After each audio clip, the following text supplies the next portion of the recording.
get support from police and even the judiciary. Our speaker today is Anuj Chakraborty, a labour activist associated with the Workers' Solidarity Centre. He has completed his doctorate from JNU on global production networks and implications for labour. I welcome Anuj.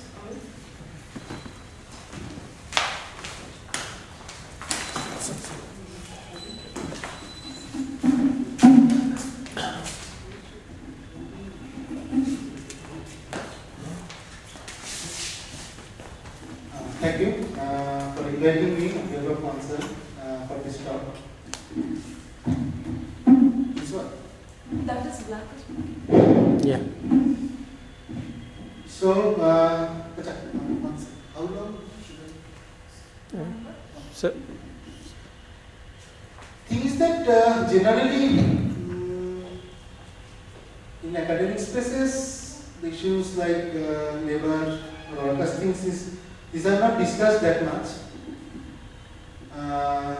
But there are increasing importances because the kind of imagination which is being put in front of our entire generation in terms of development and all, that has a deep connection and consequences for huge laboring people in our country. And the Maruti workers' struggle in Gurgaon, in Manesar plant in Gurgaon, in its protracted journey throws up some very pertinent questions and experiences regarding that.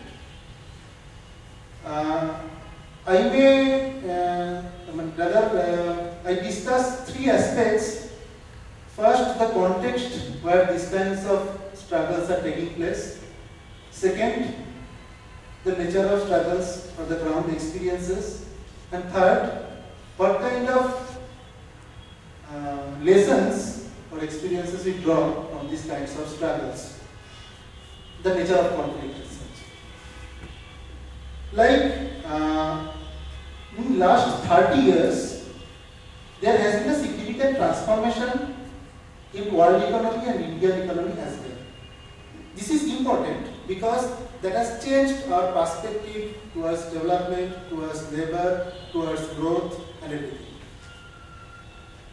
Initially, in the beginning, for our country, the priority was to build a kind of robust national economy. There were protections, trade barriers and all those things. In automobile sector, if you remember, like there was Hindustan Motors was the plant from where Ambassador used to be produced. That was the kind of iconic car, and every component had to be made for that plant in a single plant. It was a big plant, thousands of workers, every component was produced there.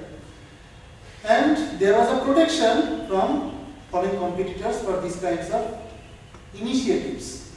The idea was that for any country to grow, it has to have its own economic base so that it can compete with other countries in market as well.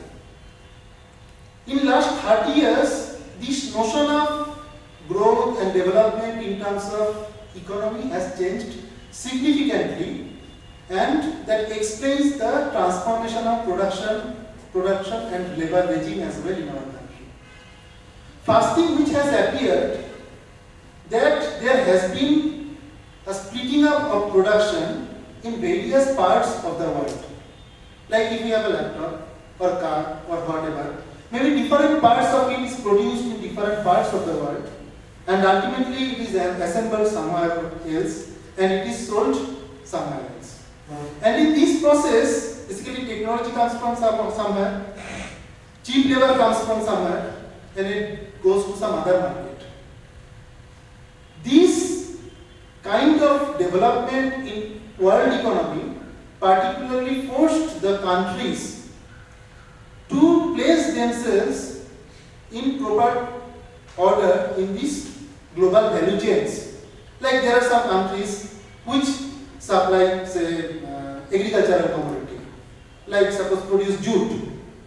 Some from the jute manufacture, like textile industries are there. Then from textile it comes garment. Then branding is done or design is done somewhere else. So different countries are placed in this global value chain of garment industry in different orders. Now it became important for any country to climb up of this ladder. So when after 1990s, in the process of liberalization, privatization, globalization as such, Indian economy was made open for various companies to invest in India. Then particularly in few sectors, Indian economy tried to integrate itself with global economy. And one of the most important sector was automobile. And Maruti was, even before 1991, a pioneering company for this project. Like Maruti was in that a watershed project in Indian economy. It started in 1983. Indian government, in association with Suzuki Group of Japan, started Maruti producing Maruti 800. At that time, Suzuki had 25% share in that company. The management was of board of directors and the majority of government. And actually, this kind of joint venture after that started taking place. Like Hero Honda came up with Honda and Hero Group, that is Munjal Group of India, and other companies. 1990 onwards, there were larger scale foreign investments in this sector. In 1998, the majority of the share went to Suzuki and it became a company owned by Suzuki. These types of joint ventures changed the labor regime as such, the kind of practices that were there in Japan or elsewhere, that kind of techniques started being used in India more frequently. Now the idea was there for the development of any sector, we need to attract foreign investors, because in emerging countries, large developing countries like India, its selling point is that it has cheap labor, big market. So basically, when communication increased significantly across the world, from the first world, like earlier, like an industry like automobile, the center was Detroit in US. Now all the major companies like Ford, General Motors, Toyota, Hyundai, Maruti, Honda, Fiat, they have their production units in India, in China, in Brazil, in South Africa, so these kinds of countries. So basically what happened, that they came here for larger, like cheap labor, non-unionized workers. There's a huge gap of salaries between first world workers and third world workers that prompted this shift. And also, like facilities from the government in terms of land, electricity and all those things. When this process started, the 1983 when the Maruti plant started, it had a success. The plant, which was the center of dispute for the last 3-4 years, it was a new plant set up in 2006 in Manesar, which is the adjacent industrial region of Gurgaon, like half an hour distance kind of thing. It was more sophisticated plant in that sense. So what happened when this new plant started in 2006, it was the second plant of Maruti.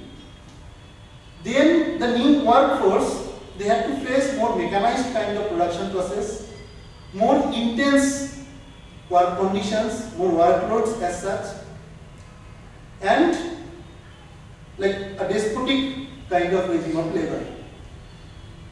2007, 2008, 2009, at that time it was the period of global economic crisis, like the peak period of that. Then actually 2008, 2009, Maruti production increased significantly and they started producing much more than they could, and it produced a huge workload on the workers, like huge number of overtimes. There were flexi lines, like apart from the regular lines, new lines were set up temporarily, and that created a situation where basically it was beyond the tolerance of workers.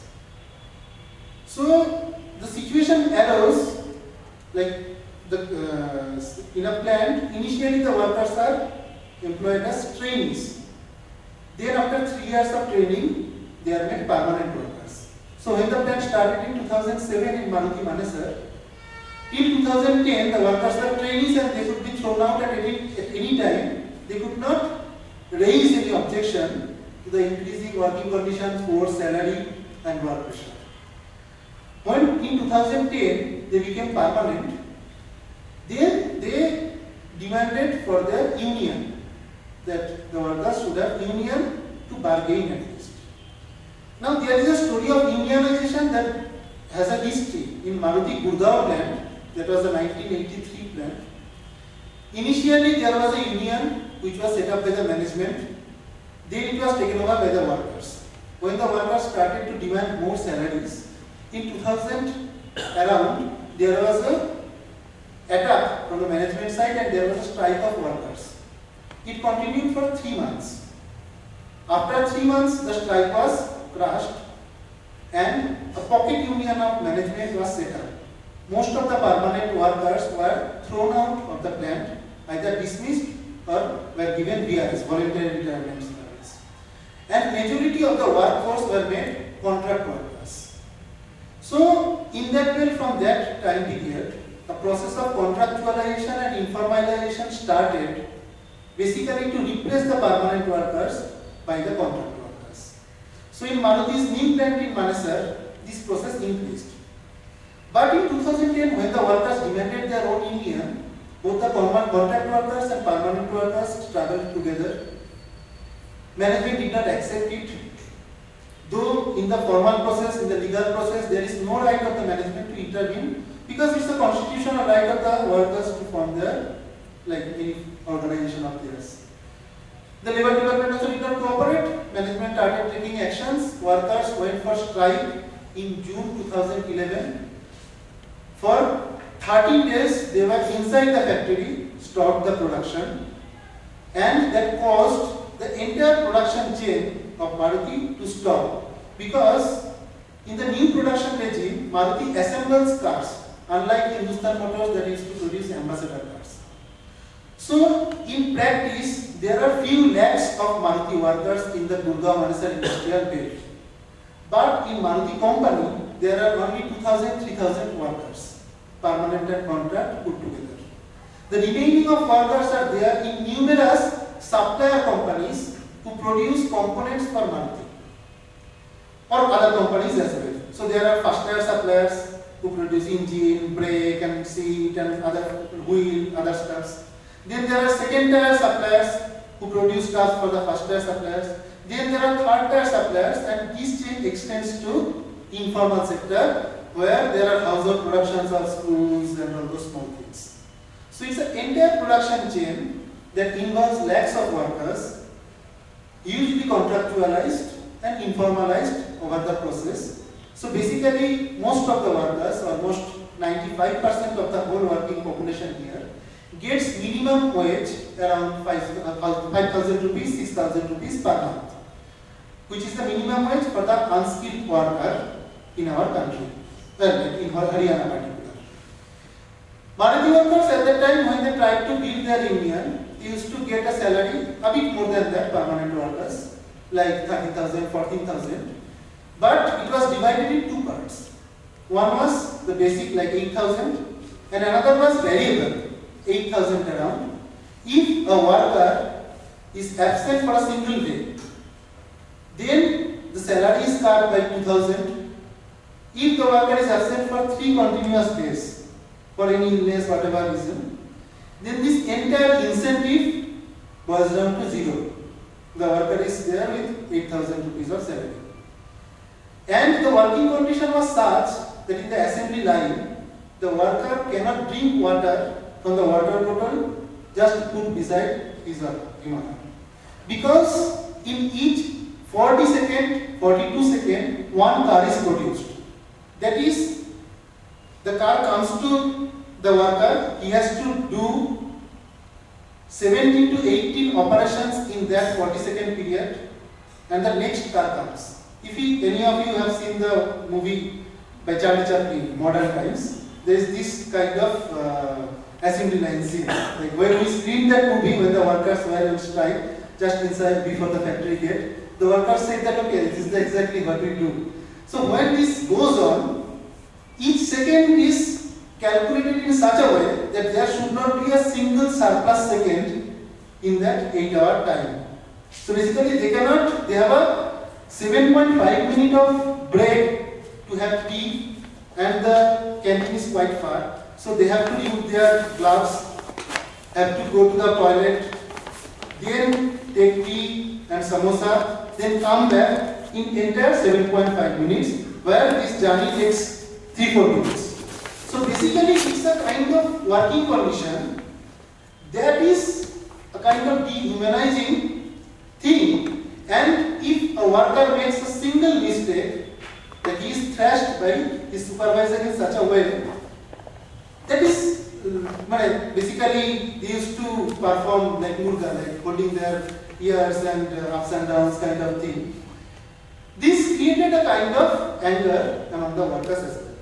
So when they start for the first time in 2011 June, at that time after 13 days of strike, management agreed that there should be the right of the workers to form their union. As soon as the strike was over, management suspended 44 workers, accusing of damaging production, going slow and all those stuff. And then declared a lockout that continued for another 33 days. After that there was a settlement, 44 workers were suspended, other workers went inside. But what the management did, they tried to divide the unity of workers. They did not want to take back 1200 contract workers after the second lockout. And then the permanent workers said that okay, united we fought. Now if the 1200 contract workers are left outside the factory after the strike, then we cannot continue the production. And in 2011 October, they had a third round of strike. After this third round of strike, there was a huge trade pressure. Haryana government directly got involved in this case. Worker leaders were taken outside of the plant, inside of they were put in jail for a few days, and after that 30 workers leaders were forced to resign. It happened in October 2011. Management thought that okay, in this process they stopped any process of unity among the workers, but the workers after that became more determined to form their union, and they continued their struggle. In 2012 March, ultimately they succeeded to form workers union in Maruti. After that, initially the management thought okay, it was an independent union. They tried to buy the leaders, they were not successful. The workers demanded, the first thing they demanded was the permanency of contract workers. That was a very important demand because generally in that belt there is a huge gap of permanent and contract workers. After that, the management when refused this thing, there was a realization from the management side that if they cannot break the unity, then these demands cannot be scuttled as such. 18 July 2012 was an important and probably you heard of it from media and other things, where it was quoted that one management guy was killed. Probably you heard. It was in a sense a planned thing. The management initially planned it that if a kind of confrontation takes place, some workers can be victimized and the leadership can be thrown out of the plant. They started this thing, they suspended a worker, and when the union argued to take back the worker, because actually it was the supervisor who thrashed the workers before, then the management refused to do that. Management informed the police to come, they are present, and management actually asked bouncers to come inside the factory. It's a thing that is dominant there.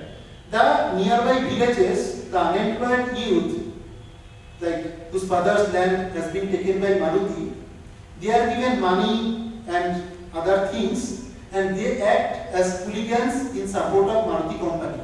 So whenever there is any worker struggle, these bouncers come and beat up the workers. So they came in company dresses on that very day. There was a clash, a conference room caught fire, and one HR manager, because of asphyxiation, he died. After that, there was a huge crackdown. The very next day, 95 workers who were there in Maruti Place, they were thrown inside the jail. In few days, 147 Maruti workers were jailed, including the whole union body. 2,300 workers, the 3/4 of entire strength of the company, were dismissed, including 546 permanent workers, without any inquiry. And in the entire region, for 1 year, the production took place under the gun of police inside the factory. And in each bus of workers, there were police and management people and all those things. Basically, to crush any form of workers' resistance in that time. Now, those workers who were like thrown outside, they continued their struggle, because for most of the workers, even there was no name, no accusation of them against them, but yet they were thrown without any inquiry. Those who were in jail, they did not get bail for 3 years, like till 2015, from 2012. The entire trial was over, and not a single worker among these 147 workers got bail. And this was strange, because first the workers were thrown inside jail, then the witnesses named the workers. So the strange things that came out, suppose in the very first day 95 workers were thrown inside jail, there were 4 witnesses from the management side. So arbitrarily 25 and 20 workers were put in each of the witnesses' statement. So for witness 1, he only saw the workers whose name started from the alphabet A to H. The next one from H to say P, P to S, S to Z. Like that, in that order, they saw the workers creating riots and all those things. All the evidences were there that the charges of murder, attempt to murder could not be established. But when the workers applied for even bail application, it was refused.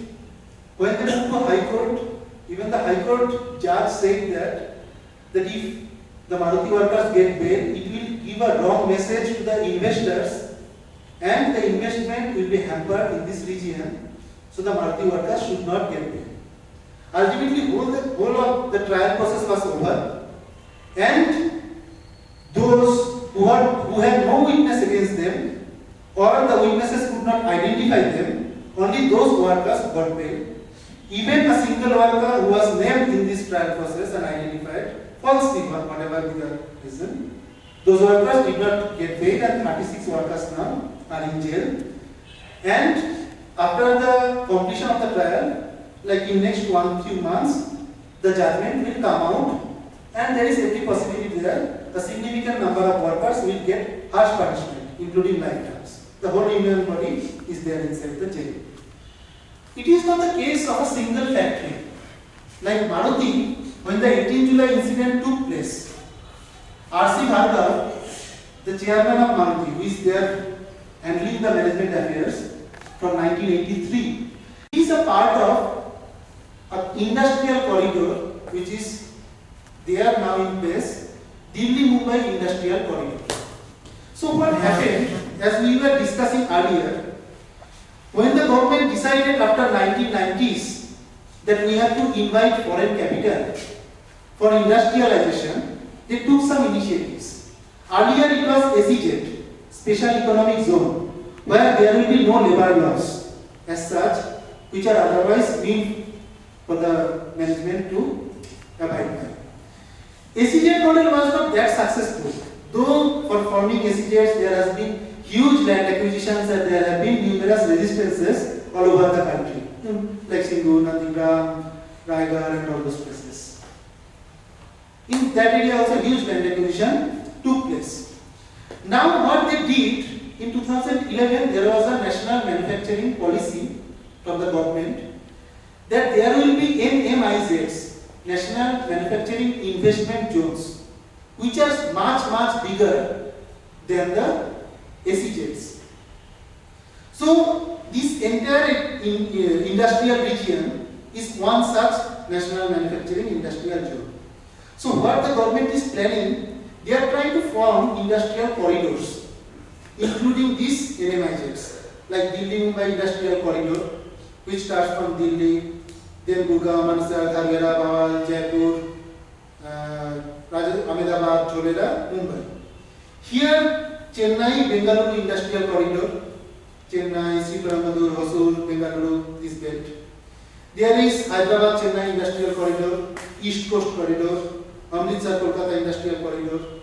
So there are these big corridors. Land acquisition is being, lands are being taken for that. And for this entire purpose, the changes in legislative process are in process. Like the land acquisition, new land acquisition bill was placed there were resistances.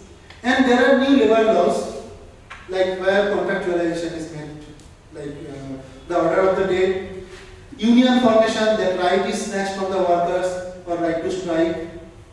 Earlier, like the law was that for permanent nature of work you have to employ permanent workers, though in practice for last 30 years that has been violated. Now there is a legal stamp on that. New Apprentice Act says even below minimum wage you can employ apprentices for 3 years. First year you should give 70% of minimum wage, second year 80% of minimum wage, third year 90% of minimum wage, and the end of 3 years you just need that worker, you just need to give the worker a certificate that he or she is skilled. So that is the entire project of skilling the workers under the banner of Skill India. The Prime Minister has recently said that okay, we have only 3 lakhs of apprentices, we should target for 1 crore. That means even for the contract workers, they used to earn minimum wage. Now for 3 years, they can have a set of workers as apprentices without minimum wage, and after that they just need to issue a certificate of skill and they can have another bunch of apprentices as well. And half of the salaries of this, like stipend it is called, the apprentices are not considered as workers, they do not get other benefits of workers like union formation, gratuity, leaves and etc. The half of the pay is given by the government, which comes from the public money. The state institutions which were in place as welfare mechanisms, they have been withdrawn after particularly the liberalization process got intensified. Even now the proposal is that there will be no labor courts, some industrial tribunals will be there. Now usually if a worker is dismissed illegally, what he or she needs to do? He or she needs to file a case. Now generally such a case takes 15 years in the lower court. Like in 2000, 24 Maruti workers were terminated. In 2015, in the lower court, that case has not been decided. Then, if the worker wins, the management goes to the High Court or Supreme Court. So basically, to fight it legally means the worker has to spend money for 25 years, 20 years. Like the Maruti case, the workers without anybody who have been dismissed, we expect that at least 20 years will take for any judgment to come out. So basically there is no other means that even if there is a violation of law, there is no mechanism that the workers can actually avail of. In this situation, the general tendency is that whatever development takes place, industries takes place, no permanency of workforce, intensification of work, no right to unionization, and an insecure workforce. Like even the local workers are not employed. After the incident of Maruti, the Maruti company started employing workers not from Haryana but from other states like Odisha, Gujarat. So there are language barriers and other divisions as well. So that like a kind of insecure workforce is always there in place. This is caused for a larger political economic region. Suppose if the foreign investment has to come to India, why should it come? Why shouldn't it go to China? When you say that our growth rate should increase, it is 7% now. The measure of development is how fast the economy is growing. It means that more foreign investment in the present condition. Most of the foreign investment generally comes as like in the financial market, buying of bonds and all those kinds of things. A fraction of it comes to the productive sphere, like building factories and all these stuff. Now, the whole Make in India campaign, the argument is that you produce in India, make in India. That means that compared to other countries, we will give you more facilities that will benefit you. What does this facility mean? That means that if the investment has to come to India, not in China or in other countries, there is a race to the bottom. The worker should be cheaper, more and more. Like the labor should be cheaper, more and more. There will be no resistance from the workers, no union as such. Environment law should not be maintained. Land should be provided easily, snatching away from the workers, like peasants. And all the other facilities should be there in place. It means that in the underbelly of this development process, there is a precarious condition of an entire generation of youth. When we talk to the people who are studying in ITI, they are saying that for last several of years, no ITI student has been made permanent when they have been taken in the companies. Like they have been, now Maruti has changed its schemes after the 2012 incidents. They employ workers for 7 months as temporary workers with much less salaries, like 10,000 around, compared to the permanent workers. After 7 months, there is a break of 5 months. And after 5 months, the worker can be called again or may not be called. If the worker is sufficiently docile and obedient, he or she may be called again. Now the thing is that it means that the scope of permanency, security, wages, it is not there in place. What was the logic, industrial logic, when this production process started? If we consider the minimum wages even, the parameters on which the minimum wage is set, if we calculate it, there is a minimum wage board, like you have to consider 3 dependent on the worker, 25% of it should be there for like 24,000 kilocalories of food, this amount of clothes, and all those stuffs, like some recreation, the rate. It amounts to minimum 15,000 rupees even for unskilled workers. For skilled workers, it should amount to 25,000 rupees. Initially, the idea was that there are 3 categories of wages. One is living wage, one is fair wage, one is minimum wage. In 1953, there was a tripartite board, employers, employees and government, to decide this structure. It means that in a sector where there is sufficient profit, there should be living wage. If a sector is not sufficient profit, initially there should be fair wage, but it should move towards living wage. In rare exceptions, when a sector is basically dying, there is no profit at all, at least the worker should get minimum wage. In automobile, even in garment, Maruti's last year's profit was 3,371 crore rupees. Now, the net sales of Maruti, only 2% goes as employee cost. It is there in the website of Maruti. So, the total net sale, only 2% is employee cost. In this employee cost, the lion's share is there for the management salaries. So you can, like management salary is like 3 crore, 5 crore, 7 crore per month basically. It's a high rate, like the gap is increased huge last 10, 15 years. So a small fraction of salary is there for the workers, and the contestation is that it should be reduced further and further. Not only for Maruti, for all other companies. So basically race to the bottom means, the competitiveness means the capital should come at the condition that basically they should have this free right to extract thousands of crore of profit, but wage share should raise to the bottom, and that is the logic. If we consider the profit share and wage share over the period of time, I don't have if you have blackboard you could show that the wage share and profit share, that curve has gone down like this for wage share. from 1990s particularly. The permanent employment generation in organized sector has been negative in last 20-25 years. So when these kinds of things are there, one general question is there, like what is the real output of this development? Suppose as students, as researchers, we somehow link ourselves to a process of growth of this country, of this economy, of this science, technologies, everything. But when we see that the collateral damage means that those who really make in India, they have a absent future for generations to come, then there are certainly some questions.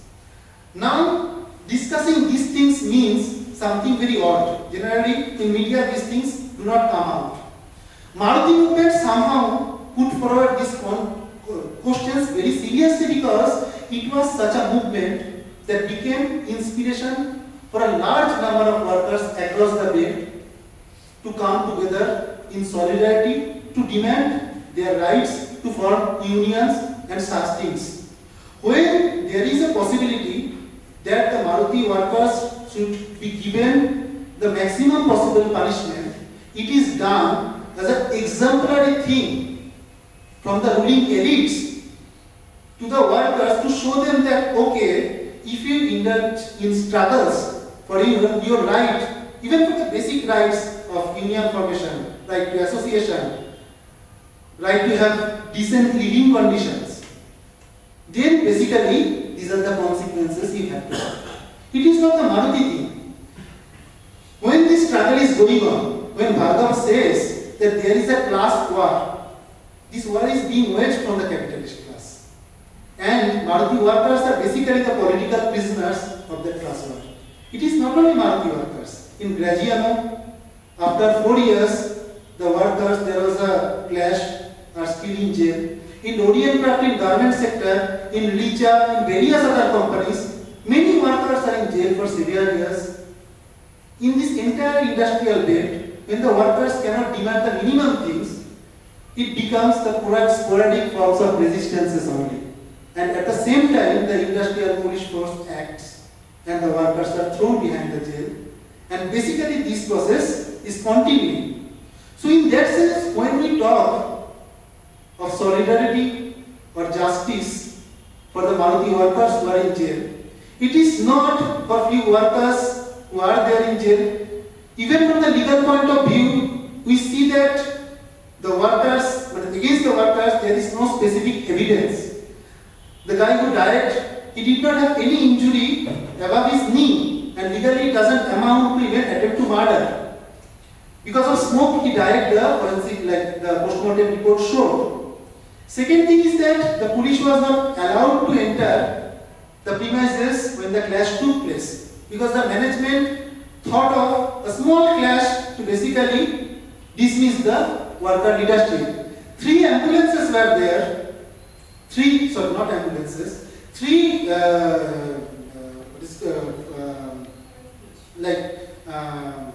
to extinguish the fire. Fire extinguishers were there, like those things. They were not active. The entire Maruti plant is under CCTV coverage. The management said that there is no footage of CCTV. Everything was destroyed. But it is not so. Like in this case, it was said that there are multiple layers where coverages are like preserved. Even in Japan, there is a server in Gurgaon plant. All the evidences were kept secret, because if the evidences come out, the CCTV footage and everything, it will be evident exactly what happened at that day. If really thousands of workers, like as they have been accused, 2,500 workers were dismissed. If that many amount of workers really took part in that kind of incident, it really could have amounted to a larger level of casualty. So basically, it is not that the case is going on in a legal way. So it is not only justice from a legal point of view, it has been a political decision, as we felt from every corner, every angle of this case. case, like from government, from police, from administration, from media, from judiciary, that it has been quite clear that in this case there has been a gross unanimity that it should be an example for the entire working class in that region. Now I wish to point out another perspective. That is, while this Make in India project goes on, Skill India project goes on, and this kind of development terrorism too takes place, there is a growing anger developing in these industrial belts, which are creating new forms of solidarity among workers, which is important because it is not just some reaction to an action. Workers are getting organized in such a way that creates hope from the other angle.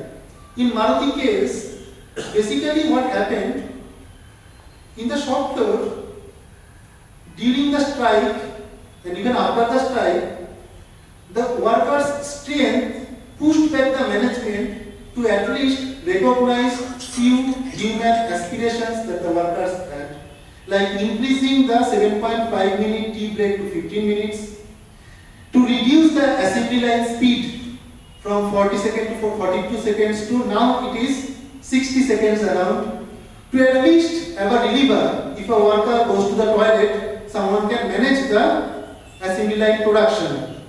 Earlier they were even unable to go to the toilet as such. So these are not only the small things that are taking place in the shop floor. Every right that the working class has owned in our country has been of protracted struggles. The labor laws that are being changed now, it has been because of the struggles of workers for generations. And also these kinds of changes in the factories create a kind of conflict which is irreconcilable in nature between management and workers. Because in this production process, like Maruti, it is called just-in-time production. Suppose for every 2 hours, the auto parts are supplied from the supplier companies to Maruti. There is no stock as such. So engines come, seats come, wheels come, and they are assembled. So in each 1 hour, 2 hour, these companies supply the parts to the assembler company. It means that the production process should go continuously, and it is pushed to such a sophisticated level that thousands of companies interact among themselves, is managed by definitely the management class like Maruti to run this production flow on a day-to-day basis. If even in a single company, workers stop production, it has a ripple effect, domino effect across the chain. I give one example. In 2009, because of union formation, there was a strike in a auto parts factory called Ricoh in Gurgaon. Ricoh used to supply auto parts for General Motors and Ford company in Canada and US. During that strike, those parts could not reach there, and the companies in Ford and General Motors, like Ford and General Motors in US and Canada, the production stopped for 3 days. So that was the consequences of a strike in an auto part company in Gurgaon to a company in US because of this entire global production chain. So it has been an interconnected network system where a small disturbance can create magnified effect. And that is why the entire managerial class is hell-bent on creating a docile labor force who cannot even for once raise their voice. Every second of their life is calculated in this process. And this is the logic. If the state, the government, the administration doesn't support to reproduce this entire mechanism, then the Maruti will threaten that we will not be there in Haryana, we will go to Gujarat. Hyundai will say, we will not be in Sriperumbudur, we will go to Haryana. Some other company will say, we will not be in Tirupur, we will go to Bangladesh for production. So this creates a kind of helplessness where the terms and condition of this entire system is reproduced, and because of its internal competitiveness in terms of workers' right, as I mentioned earlier, it is an unending race to the bottom, ever reducing facilities earned by the workers. So in spite of huge profits generated from the sectors, this is the other outcome. Now when the workers are struggling, somehow from their experiences, they are trying also to realize, they are realizing also their strength, that if they organize at some nodal point of this production chain, then they can have a bargaining capacity to increase their material conditions. And that has created a material objectivity of the workers of different factories, workers along the value chain, workers of different companies in different parts of the country, to at least come together for their rights. So it is a situation where in a single factory these kinds of resistance cannot be developed in a proper way, because the entire system is working against it. So now there is a need, there is a tendency beyond the traditional trade union politics, which is permanent workers based, factory based, to develop regional basis solidarity among workers. And basically, as a trade union activist, when we interact and try to coordinate these kinds of initiatives, basically we feel that like there is no other way but to unite. Like for these workers is the only way. Whether these kinds of politics will create a social polarization, particularly those who are not familiar of this despotic production regime and labor regime, this exploitative system, will take notice of this, will stand with these kinds of struggles, because their rights, their share in this development process should be recognized.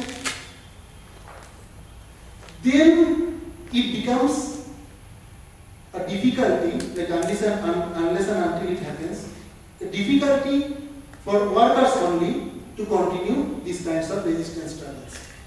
In Maruti case, as Maruti became a symbol of struggle, definitely it got solidarity from various parts of our country, like from Chennai, Bangalore, Mumbai and other places. Teachers, students, workers, journalists who had a kind of idea what was going on in the struggle for last 3-4 years stood in many ways with this struggle that helped the struggle to continue. Otherwise it was impossible for this kind of struggle where the workers are facing one of the toughest management of this country backed by the state and administration.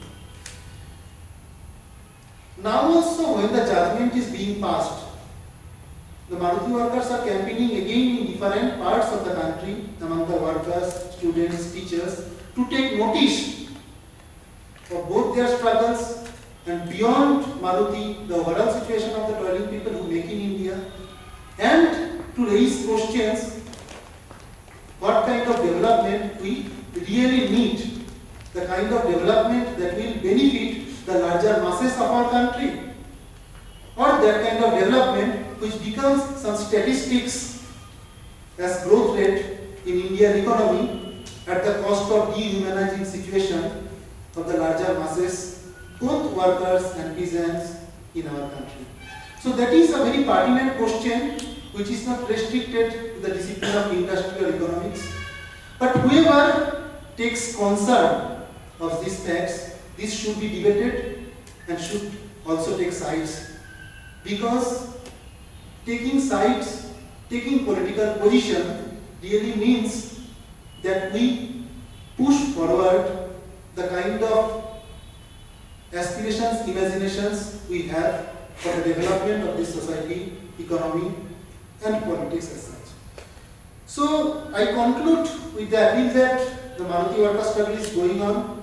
27th November there is a workers convention in Gurgaon, where the workers are organizing and they are inviting different workers who are struggling across the country to take part in that process, and also other sections of society. And soon in next 1 or 2 months, the judgment will be passed. And in every probability, it will go against the workers. The struggle will not stop. The struggle will continue, and it will be the symbol of aspiration of the workers who are struggling in different parts of the country. So thank you.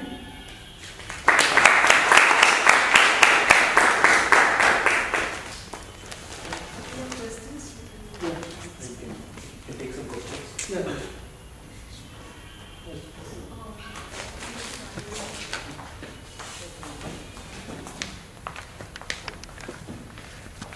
So, are we in a system, let's say an education system, because they're all educated human beings, that produces a class of whatever management or a class of workers, because they're also working for Maruti, which is oblivious to the human needs of their fellow human beings, or a system of education that makes us alienated mentally from that class of people. As Bhargav said, it is a class struggle. So, like, is this difference between the classes more pronounced than ever?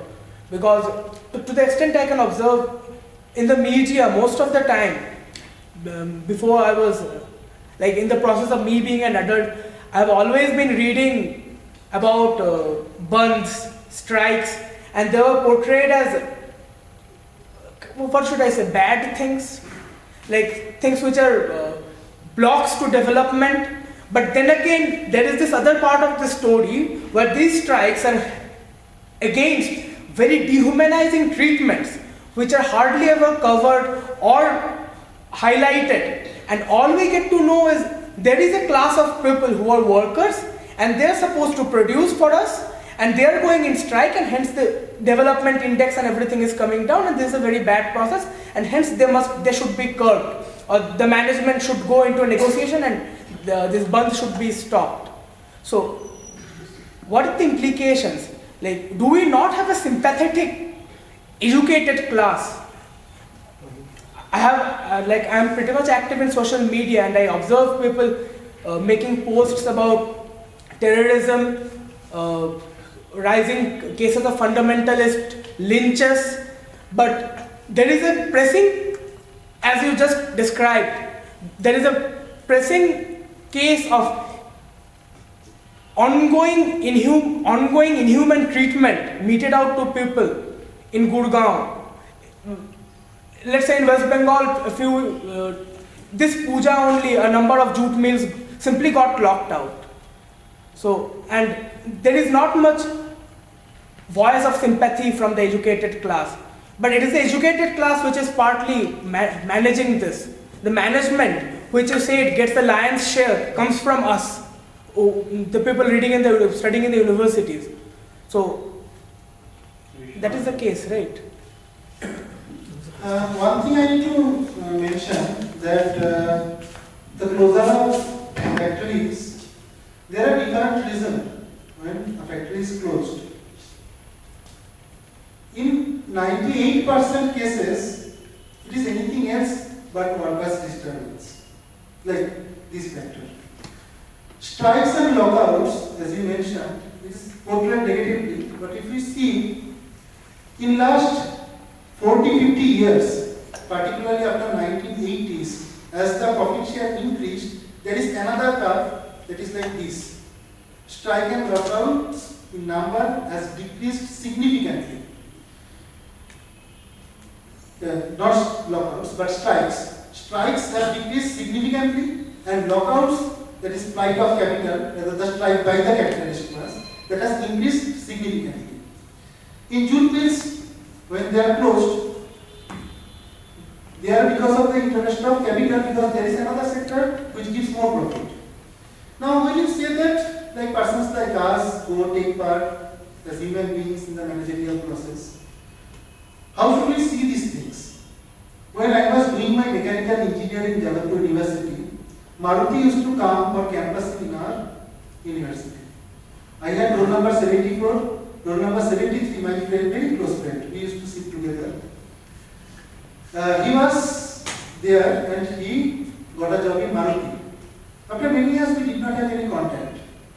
When the travel was going on, I found him in Facebook. So I asked him, where are you now these days? So he said, Gurgaon. So I said, where? The Gurgaon Maruti. I am there after completing the management position, but before that I was an engineer. So we had a chat. The perspectives have changed completely. Like, what he says that look, these workers are creating trouble for India because they are striking, that is creating disturbances for the delivery of Maruti Swift cars. And there are 74,000 waiting, like there are bookings, like before the production comes. So the entire Neo middle class is waiting for the Maruti Suzuki car and they are not getting it because of the disturbances of the workers. It was the 2011 strike. So these perspectives changes. When we are consumers, we think of Suzuki cars, the delivery time of it, the cost of it. When we are engineers, we think of technologies that can extract more and more profits. So it is closely associated to our location as well. So I think until and unless these discussions open up, we cannot get a full perspective of the story. So it is not that someone is good, bad, humanizing. Everyone is human being, like in that sense. But because of there are different locations in this production process and different locations in the market, they have different kinds of engagements and interests that shape their ideas, ideologies, how they see the world. Like lots of my friends, like after engineering come here in Bangalore, they are in different companies, particularly ITs. I cannot converse these things with them. Like there is a gap of outlook there now. Like we discuss about other things, like how the city is growing, how the weather is, how India is playing the cricket match, but not about any ground struggles as such. So all of us started as human beings definitely, and all of us are human beings, but different class locations and class perspectives develop.